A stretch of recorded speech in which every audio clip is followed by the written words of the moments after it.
Des livres, de la musique, les spectacles, les entrevues de Music Box avec Gérard Quentin.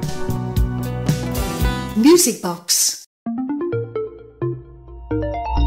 Marc Méganc, nous allons parler de ce livre, Le jour où mon père n'a pas eu le dernier mot. C'est publié aux éditions Deville. C'est un roman, je dirais que c'est un roman qui raconte l'histoire d'une famille à travers le père et la mère aussi, qui est très, très présente, même si elle est décédée. Et puis ce fils qui est un peu en mal de vivre suite à une rupture. Et puis, bon, les relations familiales, paternelles, maternelles n'étaient pas au mieux. Et il décide de retourner voir son père, peut-être dans cette peine, avec l'idée ou de la partager, ou de rabibocher un peu les choses, de raccommoder les morceaux de cette histoire un peu brisée. Et puis, il lui vient une idée un peu saugrenue, c'est-à-dire de partir en voyage avec lui, en se disant peut-être que ça serait plus facile de le faire. Alors bon, c'est un peu tendu dès le départ, un frère qui ne met pas non plus d'aide au projet. Et finalement, ce livre est une quête de vérité, parce qu'on s'aperçoit très vite qu'il y a un secret de famille, comme il y en a beaucoup souvent. Et ce secret de famille, eh bien, il a entaché toute la vie affective, sentimentale de ce père et de ce fils. Ce fils, c'est William, et le père, c'est Casper. Alors, c'est un peu ça, c'est un peu une quête au départ de la part de William. Oui, tout à fait. Donc, je voulais vraiment, bon, voilà, la première partie du livre plante vraiment le décor dans l'enfance de William, donc une enfance très difficile avec un père autoritaire, un père raciste, une mère religieuse et un frère ordurier qui n'hésite pas à l'insulter, à le frapper. Et voilà, donc cette ambiance est très lourde pendant l'enfance de William, mais il va essayer de tout faire pour s'en sortir. Donc pour s'évader, de sortir de ce moule, de ces peurs, parce que voilà, cette famille vit dans des peurs entretenues comme ça. Donc comment il va faire? Mais par le voyage, par les études, par la libre pensée, il va réussir finalement à s'extraire de ce carcan un peu étouffant, mais blessé à vie, parce que voilà, 40 ans, à 40 ans, il a encore toujours ces blessures vives en lui, et donc c'est là que voilà, ce fameux voyage dont vous avez évoqué va commencer, parce que là, à ce moment-là, à 40 ans, William, bon, voilà, il se fait larguer par sa compagne du moment, et sa mère, donc la femme de Casper, décède. Donc les deux hommes se retrouvent seuls, si vous voulez, à un moment important de leur existence, un moment charnière. Donc l'homme, le narrateur William a la quarantaine, donc il est au milieu de sa vie. Le père Casper approche les 80 ans. Ils sont tous les deux seuls enfin, donc ils vont enfin pouvoir se questionner. Donc c'était ça que j'avais envie de mettre en avant, donc cette relation père-fils, où il y a souvent beaucoup de tabous autour de relations père-fils, peut-être avec une mère et un fils, c'est plus tendre, entre guillemets, si on veut, mais avec un père, il y a parfois plus de réserve. Et donc, c'est ça que je voulais explorer vraiment. Donc, pour cette raison, je les ai envoyés loin de leur quotidien à eux. C'est pour ça que j'ai choisi les îles du nord de l'Europe, notamment les Orcades, les Féroé, les Shetland, qui symbolisent bien le froid qui existe entre leurs relations, quoi. Donc, ce sont des îles balayées par le vent, il n'y a pas un seul arbre, il fait froid. C'est des paysages désolés, un peu comme le sont leurs relations depuis l'enfance, quoi, de William. Voilà, donc c'est vraiment... Tout est un peu rude dans le roman. En fait, même Oui, Bruxelles, même la ville, bien sûr. c'est pas, la ville n'est pas au mieux d'elle-même, elle n'est pas décrite au mieux d'elle-même non Non, plus. non, mais je voulais créer vraiment une ambiance, pas de roman noir, mais montrer que voilà, il y avait une chape de plomb comme ça générale sur, que ce soit sur la ville ou sur les îles, à cause de ce mal-être que vivent ces personnages, quoi. Et voilà, la quête de William, c'est voilà, bon, le, il est question de paternité aussi à un moment, hein, voilà, qui est un peu l'angle de ce voyage, la clé de voûte de ce voyage, et donc des questions lourdes et auxquelles il veut absolument avoir des réponses, quoi, pour continuer à avancer dans sa vie d'homme. Mais voilà, c'est vrai que c'est un roman, voilà, parfois parfois dur, âpre peut-être, mais qui traduit simplement l'état d'esprit des protagonistes et qui sont blessés, hein, tant le fils que le père, finalement. Le père qui est, on peut dire, il a le sale rôle dans le roman, mais finalement, à un moment, on a presque envie de s'attacher à lui, un moment pour qu'il y ait un dénouement heureux. Voilà, donc c'est une histoire assez oui, âpre, oui, dure par moments, mais j'avais envie d'explorer voilà, avec mes tripes d'écrivain aussi, d'aller farfouiller là où ça fait mal dans ces relations père-fils qui ne sont pas toujours très forcément belles, quoi. Non, le père n'est pas Oui, tendre, le fils ne l'est pas non plus. oui, C'est un oui. peu à l'image de... Il y a beaucoup de références littéraires également dans votre livre, dont une, Mhm. Pierre Loti, Charlotte, pêcheur bon, d'Islande. Alors, on connaît le côté fantasque de Loti d'une certaine manière, et puis, à travers ses romans, effectivement, ce côté de ces hommes rudes qui vont pêcher en terre d'Islande, ouais. enfin en mer d'Islande.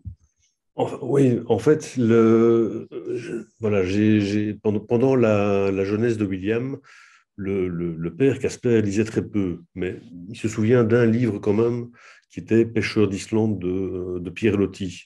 Et donc à partir de là, il va commencer à imaginer un itinéraire pour emmener son père loin vers le nord, loin vers l'Atlantique Nord et l'Islande. Et donc il va lire beaucoup Loti, il va se documenter, il va créer un voyage, non pas en reprenant la route des Bretons, voilà, comme Loti, mais la route des Flamands, puisque voilà, on part de Belgique. C'est une route qui existait aussi historiquement. Donc là, je dévie un peu de Loti, mais Loti est toujours là, un petit peu en filigrane.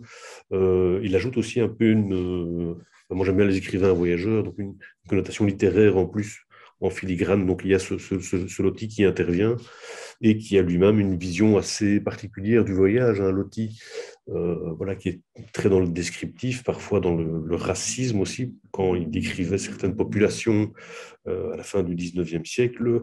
Voilà, il avait un côté très occidental et donc ethnocentré.